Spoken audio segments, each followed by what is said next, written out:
Well, hello, gentlemen. It's good to be back at the wooden rectangular table. Yeah, I missed our little shiny metal table. Yeah. Well, you guys had an episode yeah. without me last time, and it was awesome. Yeah, I learned we a lot. I actually learned stuff. Oh, really? Yeah, I listened to our own podcast. We had an incredible time, Bob.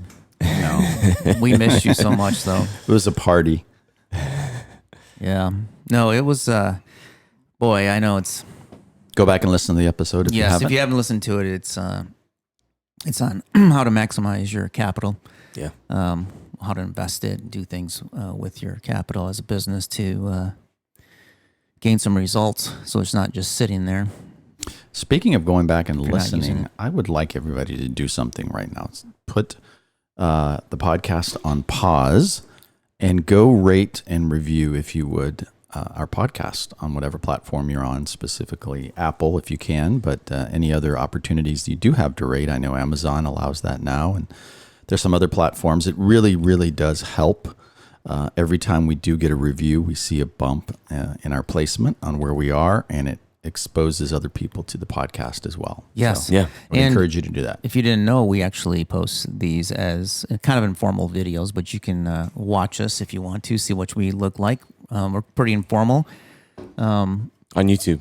On YouTube, yeah. So go on YouTube, find us, Agency Exposed, click on the likes, subscribe. Make sure you subscribe so you get notified when a new one's launched. And that would help us out a lot. So thank you Easy guys. enough to do too. Speaking of, I will do it too. Speaking, Good. Thanks. speaking of, Excuse me, you haven't done it yet? yes, I've done it. What are you talking about, Ken? Several times, different computers. I just sit there and smash the likes left and right. Boom, boom, boom, boom. Off and on, off and on, off and on. Speaking of growth and marketing and growing our podcast, trying to create a segue here, guys. We're going to talk about e-commerce today. Yeah, E-commerce. good. Ooh, e-commerce. Ken, that's what you guys do. That's what Yeah. Medicaid Well, does. On the spot. You guys must be hopping right now. I mean, it's going to be, it's the season for e-commerce. Just a few people are transitioning to e-commerce these days. Well, it's the season. I they're, mean, they're putting their toe in the water. yes. I mean, it's, the it's season. only a few months and then, Yep. Black Friday's coming. yes. Yeah, it's the biggest shopping season of the year. It's the What do you think it's going to be wonderful like this year time. with the economy? Do you think it's going to be a big buying season this You know- holiday, or do you think people are going to leave a little bit more money in their pocket this year? I think it'll probably be bigger than last year because last year it was expected to be giant, and it was a lot bigger relative to the year. And I think a few platforms broke some records, but I think it was actually less than other years in the past. I don't think it broke Black Friday records. So I think this year might because people, things are just a little bit better, and things are, I can feel it when people are out and about now, and things are kind of going. So, who knows? But I would expect it to be pretty big. It is always very big. Like typically, if you're in e-commerce, if you're in a brand that sells direct to consumer and you really, really do e-commerce well, and that's a big revenue driver, typically you're looking at sometimes 10 times revenue in those areas of time. So, Well, yeah. I mean, so it definitely is a buying season. yeah. Well, Ken, I know your agency really specializes. I think all of our agencies, we do e-com, but you do it like you're almost Another level. Well, you're a pure play. Yeah, we Like are. a pure play e-com agency. And so, we're going to look at you for Break down some bringing things. us, download some stuff for us. Give us some First of information all- that we can, bring into our agencies and help us Yeah. see the future. First of all, I think every agency should be doing e-commerce themselves. Yeah. So you can go to our site, you can go to store.medicate.com. You can pick up all these awesome shirts and things like that, like this. Oh, I got you. But not only that, I've talked about this before, but I think that, so we have a Black Friday boot camp starting pretty soon. We do these live coaching trainings for groups of brands, executives in companies and those kind of things. We just teach them how to here's the deal. How as important as the holiday season is to every e-commerce brand, like most of them aren't planning for it. effectively, like they're like really planning for it. Like it's sometimes chaotic. You know, you got people staying up all night, like pressing the button on Thanksgiving night. Like that stuff still happens on really big brands. And making sure something's not broken. yeah, right. Or they don't think strategically about it. And there's really an equation for how to do it. Yeah. And so we've got that program starting in a couple weeks. We run a few segments of it. It's a 6-week training class, live coaching training, all that kind of stuff, group stuff. You know, so we sell that. We have on-demand versions of that we sell.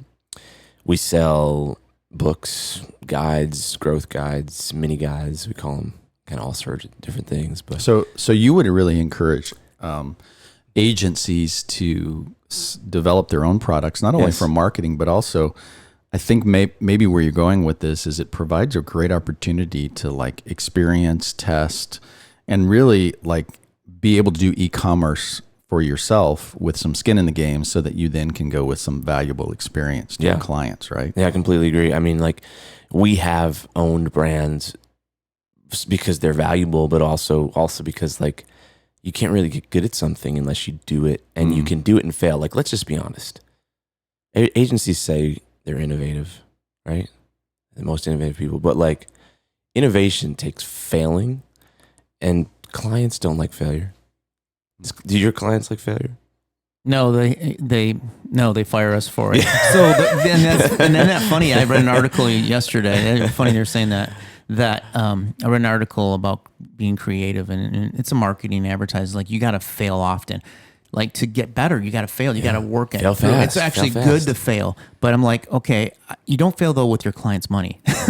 So where do how you do fail? you where do you fail? Well, you have to do it on your own You stuff. got to do it on your own stuff. And I just think it's funny that, you know, agencies often say like, and I do think agencies have the most, like they are not the most, but like they're best prepared, potentially best prepared to be the most innovative minds, because that's what they do.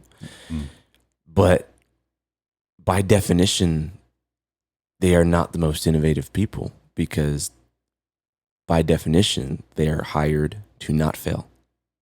So and most agencies, I imagine, aren't running marketing and R&D and all kinds of stuff on their own, on different stuff that they own that they can fail on. So I say this as a cautionary thing for everyone, is that like you can become a dinosaur because you never actually innovate and break ground. When you think that you're innovative, but the truth is that you're in a safe zone because you can't fail. Innovation means like you have to figure stuff out and fail. Did clients reward you for failing? No. Clients say, I want you to be innovative, but really, like if they wanted someone to fail, they'd do it themselves. Yeah. And then they try it and whatever. So all that to say is that is part of the reasoning that we do e-commerce for ourselves. But yes, we're in e-commerce. We call ourselves an e-commerce growth team, and so I've been doing that for forever. Before I had Medicake, I grew up in. I was in a specialized high school because I lived in Queens and Brooklyn, New York, and you either went to a specialized high school or potentially died. So it was kind of get smart or die. So I got smart, or at least I tricked people into thinking I was. But I went to a specialized high school, and I got to choose a major, and I was in that sort of like coming up in the internet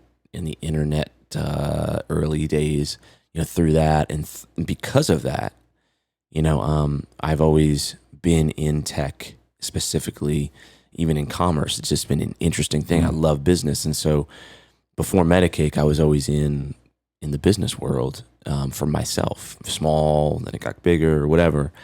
And commerce was just intriguing. Like, where else what other business is, like, can you see business cycles happen immediately? Right? You know, like most times, you know, like you have like, you do your marketing, and then you wait for leads to come in, and you put the proposals out there, and you do, and like all these different places, you know? You know, I feel like It's e-commerce can be Very very addictive. addictive because it's like you have like as a business owner, you have a camera in your store. Somebody walks in the door, you look at them, pick out a piece, they put it in their little basket, they go to the counter, they pay for it, cha-ching, you got a sale instantly on a lot of products. Yeah. I mean, the cycle from the time they enter the store to the buy is sometimes only minutes. Yeah. And having somebody that can see all that data real time, that's very addictive. It's so addictive when it's working. When it's working, yes. And it can be frustrating when it's not, like anything else. But I got addicted to e-commerce, 20 years ago, and we've been doing it ever since. We work with some of the biggest brands in the world, which agencies say all the time. But we've been able to help strategize around brands like Gibson and Tony Robbins and Old Spice and Nike and Walmart and all these different brands that are trying to figure out their e-commerce strategy. Yeah. And the cool thing about e-commerce, and the reason why I think where we sit and why people come to us, and I think this is a lesson for an agency, because whatever your specialty is, I think this is what you have, is experience. We've got 20 years experience with the top brands in the world, hundreds and millions and billions of dollars of revenue going through them. When someone wants someone to touch something that's like, hey, there's a lot of money going through this thing, and they call.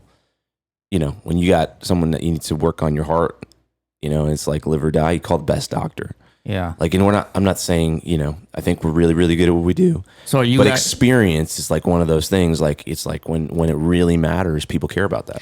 So I'm curious, how do you build in risk management so that if a company is relying on e-commerce as such a huge portion of their revenue, and they rely on you to keep that front door open, right? Are they calling you when there's an issue? Like who's a really good question. Vetting all these stores so that if there is an issue, number one, it's immediately found. That if someone's having a problem with checkout, let's say they can't check out, or something's happening, they're getting an error, or something goes down, or whatever. Do they call you? No. Who are they going to call? No, not me. Mr. Ken Ott. Not me. I mean, here's why. Do they call your agency, or do you set up a third? It depends on. So we've intentionally. Look, the reality is like no agency should take on that amount of risk. I don't believe. Yeah. And so I think there's two sides of mitigating that. One side is being strategic about what you actually touch, and then having, rules around how you touch it and who approves it and before it goes live. Like we have really strict standards about again, not everything we're doing is touching the store itself. A lot of times we're doing strategic plans and that kind of thing. Now, does that include driving leads as well, or is that mostly meaning what? Like if you're when you talk about doing the marketing. Oh yes, when you talk about e-commerce, sometimes. you're talking about the full scope. Here's where we sit: advertising and marketing, driving the leads. We don't do all those things intentionally. Like we can do a lot of those things. Do a lot of those things for all of our brands. Like we do all those things for our brands, brands that we own. But typically, we're doing more of the coaching consulting thing. So we're using our experience, applying our experience to saying, hey, how do we solve this problem? And then a lot of times the brands that we work with do have teams internally for those things. So tech teams and marketing teams and those kind of things. So we're working with those teams and giving them kind of advice and coaching and directional leadership and that kind of thing. For some, we do the tactical side of, let's say, the marketing stuff. It is, I think that, people can argue with me, send me emails on this, but I think that if that's what you hang your hat on, I think that it's a challenging thing. We've talked about that before. I also think that it's a really, I often think a lot of people that run marketing, like the marketing side, Facebook ads, digital, whatever, like even advertising, I often feel like they take on more responsibility for the success than they are capable of influencing, which I think creates an issue. So good point. Let's be honest with you. Like if you're running Facebook ads, like you have no control over the revenue or if someone buys, right? All you have control over is, can I get someone to click on this thing? Yes. So when you're talking about ROAS and getting fired over ROAS or promising ROAS or whatever all that stuff is, like you are, I believe, unless you're aware of those things, all the dynamics, which I just feel like a lot aren't aware of, I think you're walking into a potential minefield, and I think it's bad. So ROAS may kick your ROAS. Yeah, well, ROAS may kick your What ass. do you say to a client who comes to you and says, we've got a nice budget. We've been working with this other agency. We're not really happy with them. We've heard you guys really are good with e-commerce, and we want a 4-to-1 ROAS is what we're expecting, what we want. The other agency didn't get us that. Right. What do you say to that client? Typically, I would probably not in these words, but I would say, I don't think that. I mean, it's unlikely that other agency didn't do their job.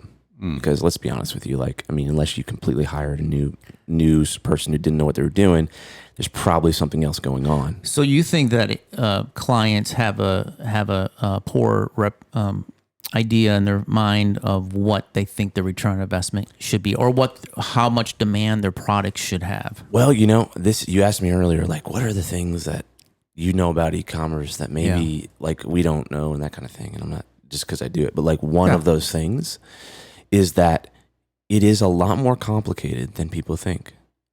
And I do think a lot of people think, agencies sometimes, but really brands, probably newer brands, like people coming in, startups, those kind of things I think there's a perception that e-commerce, you just like, it's a magic slot machine, right? You put up a product, you throw up a Facebook ad, you get 4x times your spend, and that is not how it works. I mean, you might be able to make a little bit of money, and by a little bit, I'd say a few $100,000, $1 million doing that. Yes, you might be able to do that. But talking about building a business, more often, what I've learned is it is like a gambling addiction, because what happens is the reason they're saying a 4 times return is because at some point they got that. Right. Or someone said they should get it. Right. And they experienced it. And then it may have lasted for a week or two, and then it went down and away. And now they're coming to you to go, what happened? I want that again. I want that result, right? I mean, the good thing is what we do is we look at that. Typically, we're not, sometimes we're the ones running it, but typically we're looking at it from an outsider's perspective, and we're giving like our diagnosis like a doctor would, like a specialist coming in and saying, I went to all these doctors, I'm still not getting the results I'm needing, what's going on? And our job is to say, okay, let's see what's going on. And it looks like, you've gone through, I mean, a lot of times when someone doesn't get the right return on ad spend, for instance, it's happened several times through several different people. And so it's like the commonality is actually the brand and the business. So let's like dig into, okay, well, let's talk about what ROAS is. It's a compound metric, right? It has to do with like ad spend and the website and the conversion of the product and the offer and the pricing and all these different things coming together, right? Facebook's changes, dynamics in the marketplace, seasonality, like all these things come into play. And it also has to do one of those variables is on their side too, which is, we've talked about this, is customer lifetime value. Are you saying that's part of the ROAS, right? Or do you just talking about top line revenue? And that's an issue too, is so for Ken, I'd like to know from you, if you're helping your client out, how micro are you going? Are you saying, okay, we're going to start we're measuring when a customer enters your site, what they're doing on your website, how to create a better UI experience to try to squeak out another 1% sales? Sometimes. So sometimes you go that deep where you're like doing like studies on usability?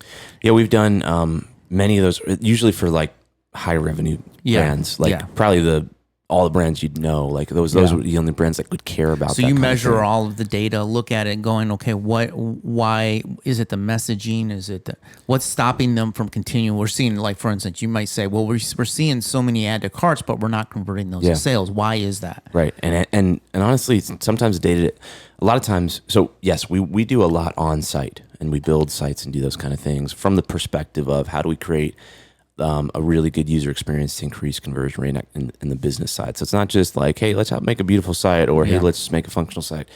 It comes out from that perspective. So we do build and do those things. And I often say, like, again, like, most agencies build websites and store. Like every agency is going to say that, right? Like, honestly though, like, I would say most agencies lose money on those projects. Yeah. And it's not easy to make sure. I guess I flipped into the agency business side of things, but just as a side note, like making those profitable, I think takes a lot of work. We've worked hard on doing that, and it takes a process. But we do those from the perspective of like, look, you just want someone to build you a site. There's a million people out there. Yeah. If you want someone who has 20 years of e-commerce experience and why certain things work and why they don't and that kind of thing, and then we would do that for you. Basically, if you're saying if you want to make money, you work with us. Well, yes. If you want to just... And also if you're in a certain zone, like if you're like, I'm just trying this thing out and I want the cheapest, like, way to get this done and I don't know if it's going to work, then that's not really necessarily us. But, do you find that a certain niche of products that you're selling, like you have a zone, your agency has experience in a specific type of products, like consumer products or other type of, like, where do you feel like your niche is? Is it consumer products? Is it consumer products? Yeah, like all direct to consumer. So that would be like stuff that you'd buy in any store. Again, like where that has that online commerce experience. And I would say, just to kind of like, again, because this is not to talk about us or anything. Hopefully this is valuable. Yeah, well, we are talking. I mean, we want to unpack but it's unpacking it for the sake of, like, hopefully this is valuable. Like, but like when you look at, the e-commerce experience, and I think just getting back to the side that it's just not simple, I think is critical, because a lot of people, I think, do think it's simple. It's got the perception that it's really simple. You just click a button and put a bunch of images up there, and that's about it, here's man. the truth. It's a business. Yeah. Like it's a bit, and actually, in fact, it's actually just a sales channel for a business of a certain type. That business sells to people, right? And so sometimes it's their only sales channel, but it's a sales channel. And business is complicated, and businesses lose money to begin with, and businesses need, we have 3 stages of e-commerce that we see. So it's like pretty easy to be in the survival early stage, where you're doing a few $100,000 and that kind of thing. And you can have a giant mess of, everything and still do that. If you have a good product, then to really get into some health stage, you need to stand up some systems and processes. You have to have some sophistication around your business model. And then we often say, like, a lot of people live there. Right, so a lot of brands like kind of mature to like, $5-10 million or whatever, and they've got, like, there are critical things that move you from that stage, and you will hit that ceiling and you will stay there if you don't do things like invest in your product line strategy or really focus on customer lifetime value. Because, like, look, the truth is, like, anyone can, like, not anyone, but like the linear nature of like Facebook ads to single product purchase to never purchase again, like that initial purchase, acquiring the customer, like there's a lot, everyone's focused there. That gets you to a certain point, but you really, to get beyond that point, need to look into business strategy stuff, like how do we bring someone in and bring them into our world where now they're part of the whatever brand you are ecosystem, right? So they buy the first product, and now but we've got other products for them, and we know exactly how we're gonna convert that customer to more of a fan of what we do, and then we're gonna, we know that this product coincides with this product and whatever, and then you can grow that customer lifetime value. Those are some of the things that I think, in my experience, no one is talking about that level unless they're in a different category. That's how you get to that category. So let's just say you bring on new clients, right?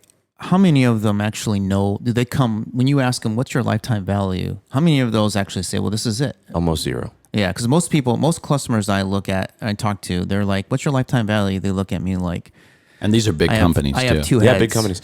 And they don't know. Brad, even if they have an answer for you, what do you do with that? Yeah, exactly. So here's the problem with lifetime value is it's measured in infinity.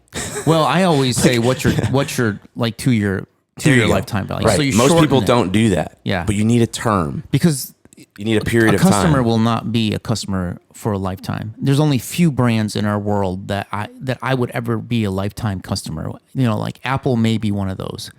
Right. Maybe one of those. Well, with their new photo thing, I don't know about that. But yeah. Oh, I don't know what that is. Next episode. Next episode. Anyways, so then, okay, so how many then? I'm so full of questions. That's good. It's good. I love I'm it. so full of questions. I have no answers, but I have a lot of questions about life. How Can't help you. What do you see with your clients? What do you see that have multiple revenues streams, like Yeah. multiple sales channels? I'm Right, sorry. like wholesale, direct, Yeah, affiliate retail. retail, What is marketplace. e-commerce? How much a percentage is e-commerce driving revenues on most of your customers? You think? That's a great question. My philosophy is at least 51%. It should be. So it should be, but what is it? You think? It On- varies. on It depends on how average. they started. Like larger companies who have like a retail. If it's channel. larger companies that have been in business maybe over 5, 10, 20 years, Mm-hmm. yeah, it's going to be probably retail, wholesale. Retail, wholesale, then Yeah. e-com. And that's got to shift. It has been shifting. Yeah, But but like- COVID, I'm sure it has. But we work Sorry, really I said hard. The C word. Yeah. I'm not supposed to say that on YouTube. Get flagged. Thank you, Brad. They mowed us. We work really hard on that aspect because, again, when you say like, what kind of people hire in e-commerce, like those type of people, like when a brand that's been doing wholesale for 20 years is like, we need to launch an e-commerce strategy, but our wholesalers don't want us to. Yeah, so You're between a proverbial rock and a hard place, and right? that used to be our thing. Is that Still is, you don't, yeah. Typically, when you're trying to wholesale, you don't want to compete against the wholesalers. So Problem, they have problem is, guess who owns you? your wholesalers. Yeah. And that's a challenge too, because we've had clients in the e-com space that have allowed all of their distributors to sell on Amazon. So now they're competing against Amazon's the same way, exactly. And it's yeah. like, how do you stop that? And they learn their lesson. yeah, Like, man. shoot, we should have put some restrictions on what they can do because Not they're only out- that, but even if you sell on Amazon, it's the same way. Yeah. Like sometimes people like early brands that have been around for a while, that may not understand the depth of how things work around the digital space. They might be like, "Hey, you doing e-commerce? Yeah, we're on Amazon." Well, guess what? Amazon's on. You're not doing e-commerce. Amazon's doing e-commerce. Yeah. See, the key is owning the customer and Yeah. that relationship, and we all know that, right? But like, it's pretty simple. Like, if you don't own that customer, you don't have that customer. Yeah. And so, guess what? Your wholesalers have that customer. Your Yeah. customers are wholesalers. Your customer is Amazon. That's why I say, like, the platform that you can control the most, the channel you can control the most, needs to be the biggest channel, and that's e-commerce. You mentioned Amazon. I want to kind of go down a rabbit trail because I think it's pertinent to this conversation. I believe, and I've said it before, that Amazon, for most people, has set the bar of people's psyche, what they are used to and expect when it comes to Amazon, because they're the 800-pound gorilla. Like and it's what the everybody experience and all that kind of stuff. Yeah, like if you drive down, I know Brad and I live in the same neighborhood. I'm sure sure in your neighborhood. Like on any given day, if you drive down the street, you would see probably at least half of the houses have Amazon boxes on their front. Oh yeah. Yeah, it's just like every day, right? And so the pandemic has forced everybody into it who've been holding out. So now it's part of our everyday lives. And it's the first place that many of us go to for e-commerce. Like if I want to buy something, Right. Yeah. like if I can get it on Amazon, other than the brand site for a better price or this exact same price, I'm going to do it on Amazon every time. Yeah. Now, there are exceptions to the rules where products aren't on Amazon or some of the brand's products, and that's a whole nother strategy we can talk about sometime. But I'd love to hear your thoughts on like, what does the Amazon effect mean for you as someone who does e-commerce? Like, Yeah. do you like, I think you have to follow and at least do and be just as good as Amazon. Totally. I mean, Amazon's pushed so many things forward, specifically shipping time. Mm-hmm. So right now, like if you want to compete, like if you're really a serious brand and you've got some products on Amazon because you have to be there, kind of, it's smart in a strategy to be there as long as it's not the thing that's leading you. But you really want to bring people over to your e-com site or your owned property, which So is how we call it. maximum 2-day arrival of your product? I would say, like, I think you have to be competitive with that stuff. Yeah, I mean, people, we all know. I mean, I do it all the time. I'm like, look, the reason I go to Amazon is because I want it fast. Right. Like, I probably would not buy from Amazon if it weren't for the shipping. I also like the ecosystem that I can check all my orders and see when they're that's nice too. coming, and I Right. get pictures on my phone. Boom, there's my package sitting there. Yeah. I think also I'll just say, I can't say, but there are other people that are probably going to roll that out. Big players, Like pretty as a soon. third party kind of feature. Make that easier to plug in for normal it's going to make it easier for if you have your store to be part of that ecosystem. So is your e-commerce solution, do you delve into not just custom e-commerce, but also other revenue, like Actually, Amazon or Walmart or .com or other types of Etsy or whatever? Great question. Wherever else, eBay. Yeah. Like, I think, and that's the other thing. Like, I just think the truth is it's complicated. And that's true with anything, right? Like, nothing is as simple as it seems. It's good to make it sound simple so people understand it, as long as it's not dishonest. But the truth is like, again, we deal with strategies that have to do with all those different channels. And you have to.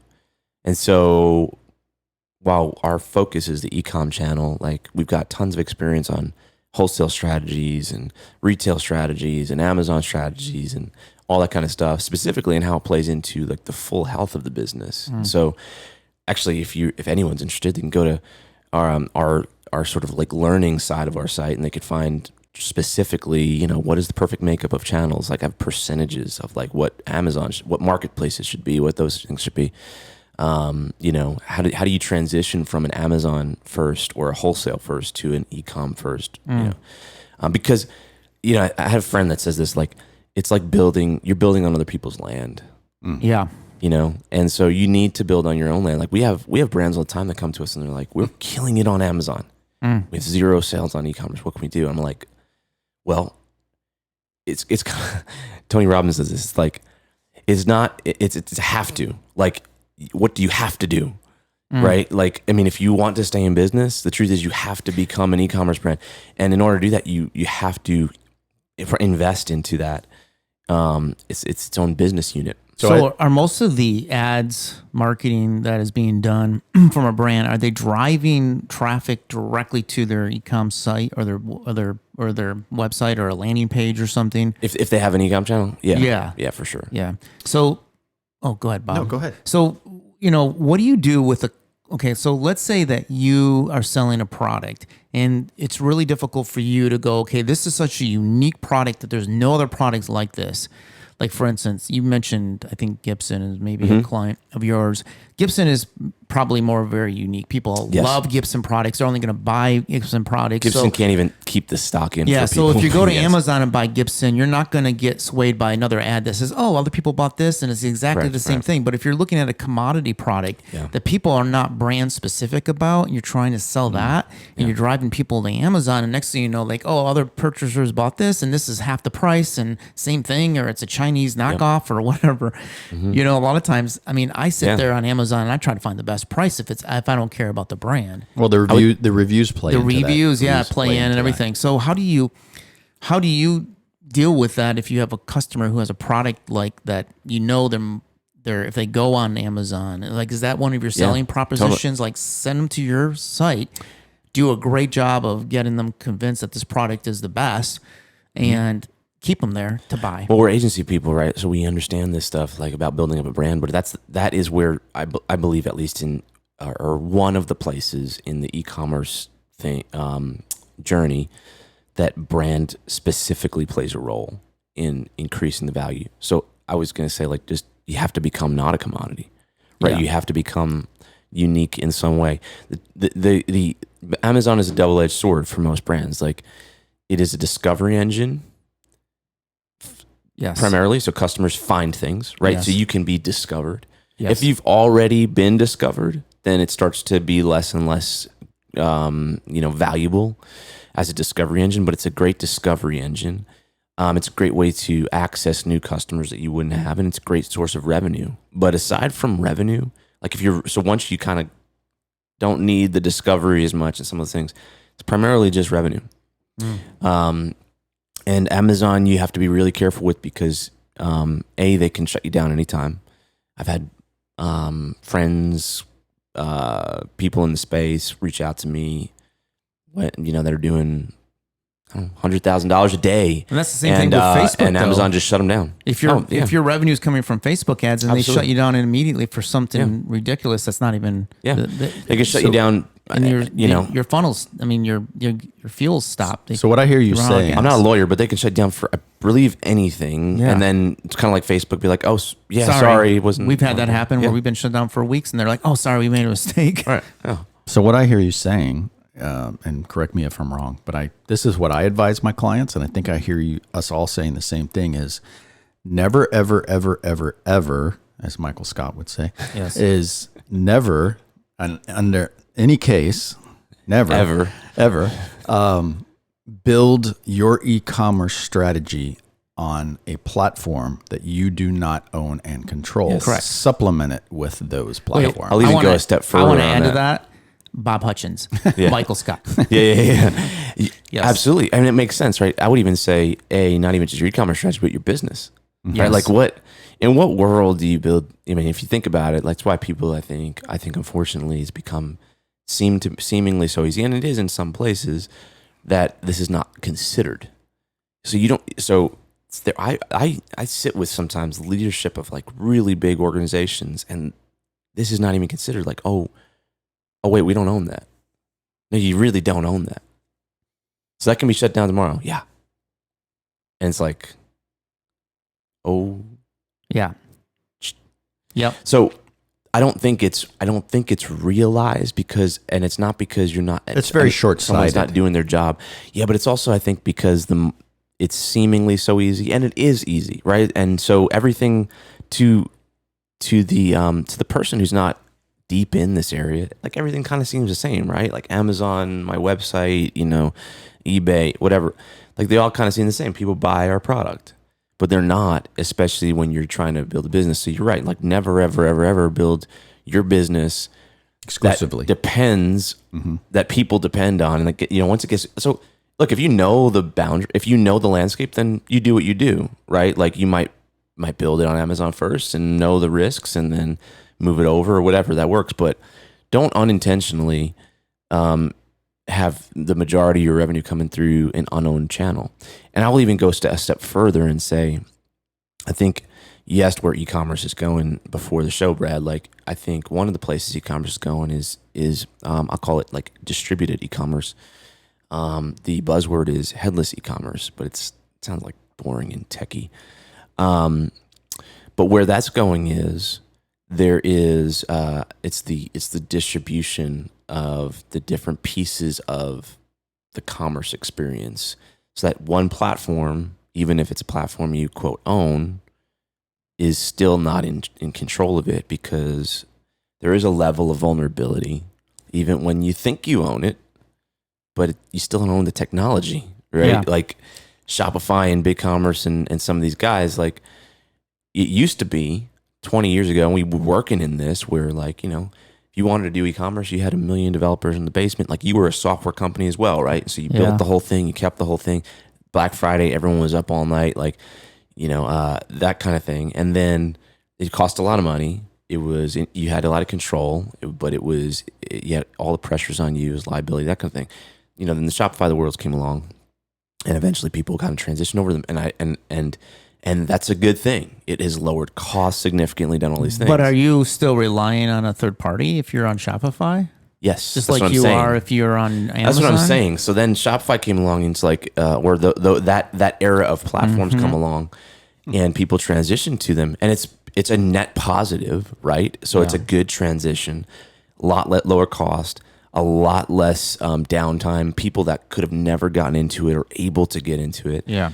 But now we have to realize, just the reality is, like, now you're dependent on a third party again. Yeah. And unless you own it, and it's kind of scary, because in this world, you could be on whatever, but like in this world, like it's like unless you own it, and even then, like there is a risk of it going down. Yeah. Or there's a risk of someone may not like what you sell.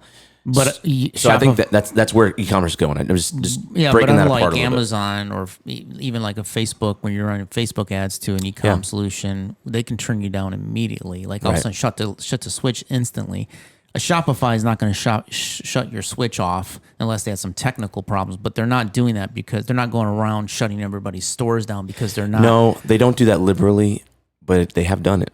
Really? It's kind of like to simplify. And one time, and again, I don't want to, but like it is, you can go out there and look for the times, but whoever, no matter why they did it and how they did it, I've seen them do it on questionable products. Yeah. So for instance, in the name of safety and those kind of things. Yeah, I had a client who here in Tennessee was selling a CBD product, and CBD a couple of years ago was like new, and a lot of states didn't quite know what they thought about that. And Shopify had a policy and said, you can't sell CBD products on our platform.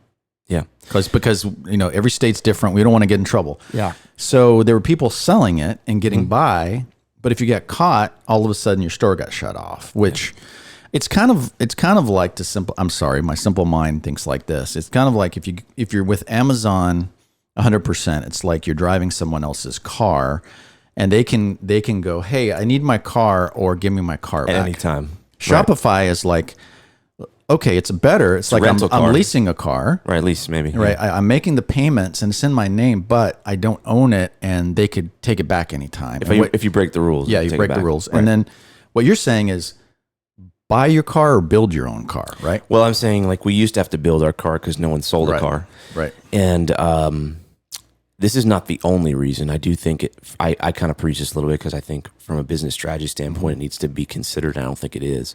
This is not the only reason that it's going back to, own your own car / build your own car.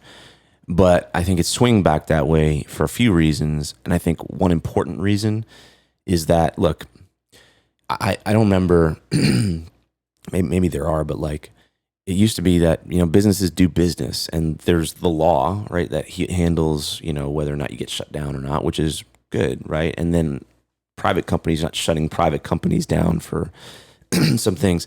And I think it's in a lot of places, Facebook and all this, it's kind of gotten a little bit kind of unwieldy in that area, a little bit murky, where there's like a lot of, now you have to worry about not only the actual law, but the various policies of the various platforms and vendors. And you might even say for a complex business that's unrealistic, they could even do that. But even if, let's say for the more normal one, they're not thinking about that. And so I think awareness around that is important. And when comes to e-commerce, it's kind of the same thing that's going on in the rest of technology and social media. It's like you've got people that are like, oh man, we are all of a sudden very reliant on this, and it's a good thing for our business. We control this channel, but the thing that we need to be aware of is now we're using 100 different vendor, platforms and tools and apps and things, or whatever. Maybe not 100, but we're using a bunch of people that we don't own and or control, and I think a lot of businesses may not be aware of that. And so, I think being aware of that. How could you not be aware of that? Well, I mean, or think about it. You guys maybe they don't think about it. I think they're aware that, oh yes, we don't own this thing, but I don't think they're aware that it's not the same thing as if we owned it. Or does that make sense? Like, it's just like not an education process. It's certainly obvious, but a lot of people don't think about it or even consider it. And look, there's not. The truth is I want to be clear. Like, there's not like a better scenario. Like this is a pretty good scenario of not owning those things. Like, there's big benefits to it, like the cost to develop it, the liability of it being up, down, secure, whatever. Like, all that cloud stuff. mentality has changed business as we know it, right? Yeah, so it's a good thing. It's a net positive. And I'm not saying it's a bad thing or that people shouldn't be there, because that is the best place to be. What I'm saying is when we look at the trajectory, I see it kind of coming back to the middle a little bit. Yeah. To where you can own more of the things if you want to, because maybe you want to make sure that you're not vulnerable because you sell a product that might violate a policy, or you might want to. I mean, you have to be you know, pretty savvy whatever. as an agency to start building your own car, your own e-com platform, or customize Yes. to the extreme. Tell me, just kind of paint a picture of for agencies like out there, marketing agencies out there, if they're starting to delve into more e-com. What are like the platforms that you would suggest? Like, these are the platforms that I think that you could start to investigate. You know, even like you said to yourself, whether it's a Magento or something to self, even a WordPress plugin e-com system or Shopify or something small for your clients. Like, Shopify? Give me like the range of type of software that you would recommend for a certain type of client. Yeah, I mean, so like when it comes to the platform itself, like you want to own the platform, so it's not a marketplace and those kind of things. Yeah. Oh, I say own. You want to own the channel. Yeah. And it's hard to own the platform these days. So like if you want to own the platform, the simplest, easiest, low cost, whatever way is to do that with like WooCommerce or something like that. But I would never, and this has nothing to do with it. I haven't seen very often, if ever, a store that gets to a certain maturity be there. Because it's harder to scale. It's, you have to, it's kind of like back in the old days where you have to have a team of people worrying about it. And most people don't have that. If you get to the point where you're getting too big for WooCommerce, then getting off of it's tough. Getting off of it's always tough. Right. We do a lot of transitions like that. And, but I mean, let's just say it's not about WooCommerce or, some of these other kind of like hosted or self-hosted platforms. They're all, I'll categorize them all together and just say like, you have to know, like you have to be aware that you own the thing. And if you are aware that you own the thing, you want to own the thing, then you could probably make it scale. But for most people, they're not aware of that, or they don't want to be in that business. And so there's a point where they need to get off of that. That often happens. So it's not really like I know a lot of tech folks are like, we love WordPress or whatever. I'm not nothing against WordPress or anything else, but it's just that self-hosted nature. Most people aren't in that business, and so they eventually have to get off it. And then you have the kind of mid enterprise tier, which I would put Shopify, BigCommerce, Enterprise, Shopify Plus, BigCommerce, Enterprise into those categories. Those are different than normal Shopify and normal BigCommerce, and you could even throw a few others in there, like Magento, kind of in there. Although Magento's got billions of problems that I would rarely recommend a Magento for anyone because they've been in a weird space forever. So those are really good, and they're hosted right, and they're cloud, and you don't have to worry about them going down, and it's just really reliable. Cool, and they give you two options. Like Shopify is like the Apple; it's like you do it our way. BigCommerce is like the Windows; it's like you can mess with it and you can change it, and in a broad stroke, that's kind of the thing. So, depending on your business strategy and some of those things, like those might be decisions for you. And if anyone has a question or any agency's got a client doing this, you can reach out to me and ask me. I'm happy to share. And then you get into what is kind of becoming less and less common, or like the enterprise, like so Salesforce, Commerce Cloud, and like some of those, Suite Commerce, like that kind of level. And those have been around for a long time. They used to be like kind of co-hosted versions of things that required giant licenses. They still require pretty big license fees. And pretty big setup fees, but they've come down. But you can, you could build whatever you want on those, and you'll have to have significant investment. Like this is for probably like the Macy's of the world. Like that's kind of where they kind of go. Like hundreds of thousands or millions of dollars. Hundreds of millions of dollars probably. Yes. Yeah. But for most people, they're not in that category. I met with a company that's interesting. I think like they work with like Nordstrom's and other large e-com, which is becoming like those retail scapes are becoming huge in their e-com. and they had a software. It's an AI software that literally took usability and found these little areas where people were having problems through AI. So it wasn't, they would identify almost like it's a fuse about ready to blow or something. They're having people having problems, so you can go in there and fix it. And they had metrics that I was like, wow, this is killer. Like any big company would love to see this because it changes their return on investment just a little bit. Just Right. And When you increase conversion rate of like really high, yes, and we, but they had a custom. I mean, Nordstrom, I believe, has a completely custom solution. Some other third party that just manages, but it takes a full team, real time. Like there's people at every basically workers in a retail scape, making sure the door's unlocked. And well, they making sure realize that they're in a software play too. Yeah. And So they don't use Shopify. They use something much more. well, custom. like those kind of like enterprise kind of 80% tiers, like Shopify, BigCommerce kind of thing.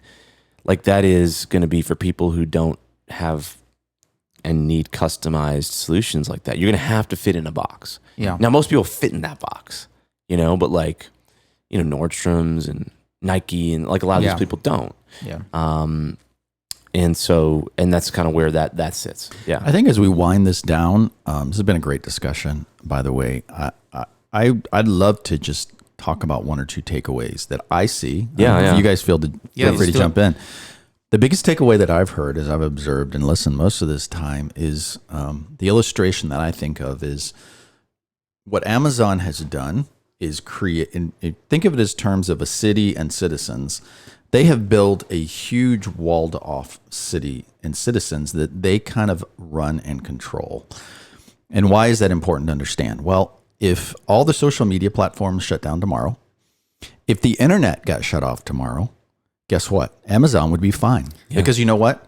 They'd be the only one left. They have all your addresses. That they could start printing catalogs and send it to people. They do. Right. So what can we learn from that? Well, what we're saying, I think I hear everyone saying is start building your little town so that you have your own walled off city.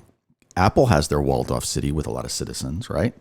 And if you can observe and listen and watch what's really happening in the world, everybody's kind of going, they're building their walls. They're turning off. They're like, I'm not going to play with you anymore. I'm not going to give you my citizens' information. I'm not going to, because that's kind of where things are evolving. And so what I hear you saying and us saying is, as a business, no matter what size you are, start owning that experience. Start putting a wall around. And that's not a bad thing. That's a good thing, because then you can control what goes on in your city and your citizens will grow, your population will grow, and you are not at the mercy of anybody else, any other city taking your citizens. Well, it makes sense, right? Like, and then we do this in life. Like as you mature and as things get more serious in your life, maybe you have family, maybe you have people that depend on you, or as a business matures, you start to then own the smart thing, the wise thing is start to own more of what you're dependent on, right? Like as you grow in wealth, that happens, you buy a house, you buy a car. You may rent it first, or then you may get a mortgage, and you own as much as what you're dependent on as possible, because that's a smart thing to do. And I think it's a smart thing in business too. And you're right, like Amazon, Apple, and these guys, like they've done that. And why wouldn't they stop competitors? Like I think this is true. This is not an e-commerce thing, but did you guys see like several years ago? I'm pretty sure, Netflix was, so Amazon has really interesting, like everyone knows they're everywhere, right? They've got like most of the internet runs on AWS, which is Amazon. And Amazon launched Prime Video and Netflix was on AWS. And I believe they said, hey, you got 90 days to get off AWS, or something like that. You can go look it up. But why wouldn't they? Like, why would, if you're a cutthroat company that's, it's a company made to make money, why would you let your competitor thrive on what you've built? Right. And so if you think about that a little bit. So in other words, if you're a farmer and you're selling cows, why would you let your neighbor who's a farmer, cows eat all your grass? Yeah, that your cows. Well, you could sell it to them, but you're selling it for half price. You can get like full price for it. Now, you might do that because you're nice, and that's a good thing. Like, human beings should be nice. But when it starts investing on your own livelihood. But it's not a bit. But a business isn't a human being. A business is a thing. It's made for one thing. It's made to maximize profits. I'm sorry, but I don't think the Netflix and Apples and Facebooks of the world care about. No, well, they obviously were fine. Care about people. They care about the bottom they line don't. and their shareholders. That's what I'm saying, right? That's kind of what we're saying. Like, so human beings do, right? Yeah. But like businesses don't, and that's not even necessarily a bad thing. Like, it's bad if they're going out and trying to hurt people. I'm just talking about their goal is to maximize profit. So why wouldn't they be competitive? Why wouldn't they do those things? So the takeaway is start to think like that versus being dependent. So that's the first takeaway. The other takeaway for me was, I think I hear you saying, have a short-term vision and goal for e-commerce, have a midterm, and then have a long-term vision of the goal. And that includes many different things. Go back and listen to the podcast.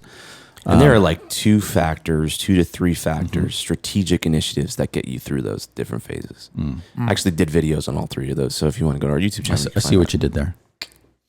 Any other takeaways for you, Brad? Oh boy, a lot of takeaways. Get out of here! No way. Those were all really good ones. I think just a lot of little things. You know, I'm always gleaming some information from you in that space. We do play in that space a little bit. It's always interesting to see what other agencies do and how they think. And any way we can be of help, or I can be of help to any other agency working on this, I'm happy. We're happy to. We do that all the time. I think I come away with one challenge as an agency, but you mentioned it. You've got to have a place, and you just mentioned this, where you actually are driving folks to your own playground. R&D. And that is, and you said you had a client that says we're selling like crazy on Amazon. We're not selling, and I've seen the same thing in our end. We're selling like crazy on Amazon, not selling very much on the e-com side. And how do you get people to trust that e-com over Amazon? Because typically it's just out of the trust of ordering the product. It's not really the product's problem. It's the delivery of that you think if I order from their e-com, it's going to be slower. I'm not going to get as fast. It's not part of my convenience. Yeah, so it's convenience. So how do you sell convenience on your e-com? That's what I'm taking away. Well, not just convenience, but how you just make the net benefit better. You know, so that might be, hey, you get more warranty, or hey, you create an added value that they say, well, I want this because it's better. Yeah. Ken, I'm sorry. Go ahead. No. And I'm actually I'm actually been purchasing stuff directly on e-com sites now. I find that there is a benefit, sometimes even a cost difference in the product. Yeah. There's a lot of value adds that companies are giving too. And I get it just as quick now. And shipping is just as quick now. Yep. And so it's kind of leveled out a little bit. It has. Do you remember, and we'll close with this, but I think it's a good one. Do you remember, it must have been between 2008 and 2010, I believe we were working together at the time, that there was a company that came out and they said, we have this solution for selling on Facebook. Do you remember that? Yeah, I think I do. And it was entertainment related. Yes, I remember it. And they were selling. Didn't they go out of business? Well, they were. That's where I'm going with it. They were selling CDs or downloads or something. It was a Nashville-based company. It's a Bandbox or something. It was like Moon Toast or something. Yes. And so it was all the rage. Like, this is the best thing ever. And they got all this investors. It was, they were pitching this. This revolutionary, made national news. And I remember, I don't know if it was you or someone, I was sitting there going, why on earth would somebody build their business and spend millions of dollars around building on someone else's platform? That makes no sense. But they built their whole business model on selling on Facebook. And it was less than a year, maybe 3-6 months. Yeah. Facebook goes, I think we're going to get into selling on e-commerce. So shut you down. Yeah.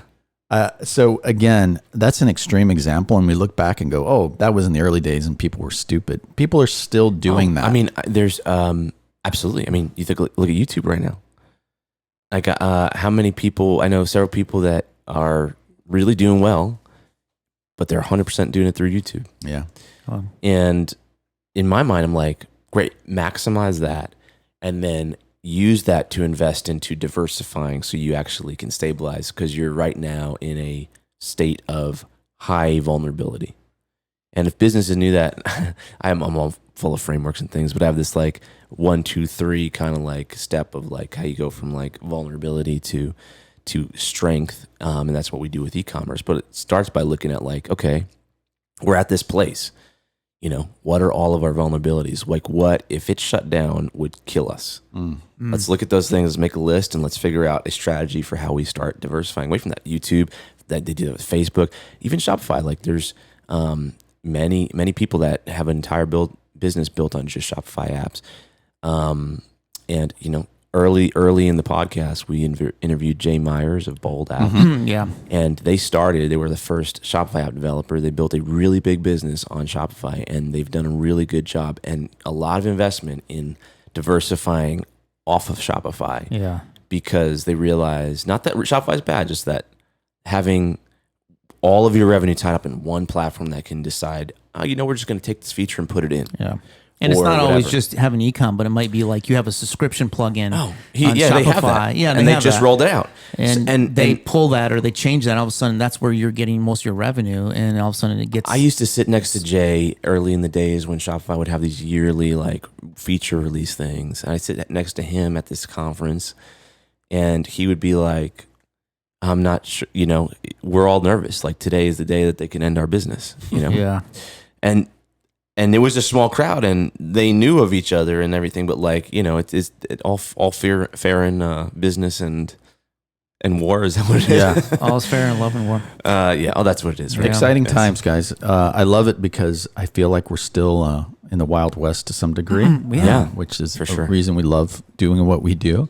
But lots of opportunities. Before we say goodbye and close on this episode, I want to ask people again, please go rate, yes, please. Watch us, subscribe. Not B-rate, but rate. And let's go around the table Yeah. and give our information on our website. Sure. Because we kind of throw those out randomly. But Yeah. So, Brad? Well, you can find us at anthemrepublic.com. That's anthemrepublic.com. And it's Can actually... you do mine? And our agency is at Anthem Republic, and you can see the type of work we do there and the clients that we work for, some case studies, and a lot of fun, some videos on how we think. And you're up next. I love that. You're like a radio announcer. It's great. So our agency, hybrid agency, is Metacake, metacake.com, METACA. I never met a cake I didn't like. METACAKE. And we have a store at store.metacake.com where you can see some of the great t-shirts and apparel and those kind of things we do. YouTube channel. You can find us on YouTube. Do you have a discount code for your store? Yes, email me. I'll give you one. Okay. Give you 20% off. Ooh. Yeah. And I'm at 5x5 Agency. That's the number 5, by5agency.com. And we do lots of different things, but research, strategy, e-commerce, marketing, creative. So 5by5agency.com. All right, guys. Until next time. Yes. Thank See you, ya. guys. All right. Bye-bye.